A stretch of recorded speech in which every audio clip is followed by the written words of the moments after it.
All right, boys and girls, so we are going to keep reading our Junie B. Jones Toothless Wonder story. We're on chapter 6, okay? And if you remember, she had just told her mom about the tooth fairy. Okay, so this chapter is called Full of Soup. That night, Daddy tucked me into bed. He said that Polly Ann Puffer's brother is full of soup. There's no such thing as a tooth witch, Junie B., he said. I promise you there isn't. Polly Ann Puffer's brother just made that up to scare Polly Ann. And then Polly Ann said it to you to scare you. I shook my head. No, Daddy, no, it's not made up. I know it isn't, because the tooth witch makes sense. That's why. I said, she makes way more sense than a fairy. Daddy raised his eyebrows. Why? He asked. Why does a witch make more sense than a fairy? Because, I said, because the tooth witch likes to chomp on the teeth, but the tooth fairy doesn't do anything with the teeth at all, right? And so why would she even pay money for them? Daddy did a little frown. Well, I don't know exactly, he said, but I'm sure that she must do something with teeth, Junie B. There are other things to do with teeth besides chomping them, you know. Like what? I asked. Daddy put his head in his hands, then he thought and thought and thought. After he got done thinking, he went to get Mother. She came into my room carrying Fussy Ollie.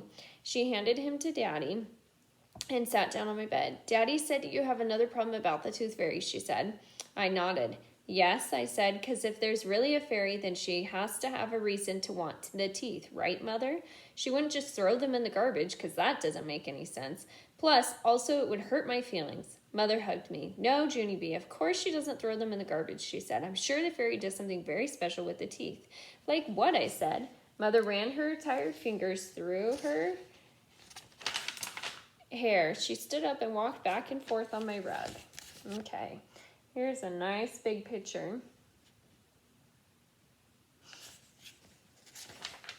Then all of a sudden, her face got brighter. I know. I bet the fairy uses the teeth to make jewelry, she said. At first, Daddy and I didn't say any words. We just stared and stared at that woman.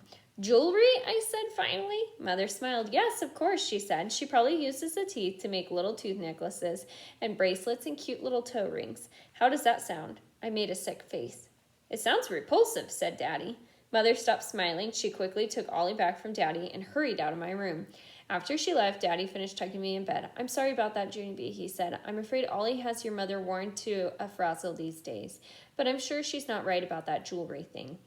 He did a little shiver. No, certainly she's not, he said. Then, before I could ask any more questions about the fairy, he kissed me goodnight and rushed out of my room as fast as Mother. That night, I did not put my tooth under my pillow. Also, I did not put it under there the night after that or the night after that, because you know what? The fairy still does not make sense. Okay, we're going to read chapter 7 next. It's called A Stumper. We will read that tomorrow.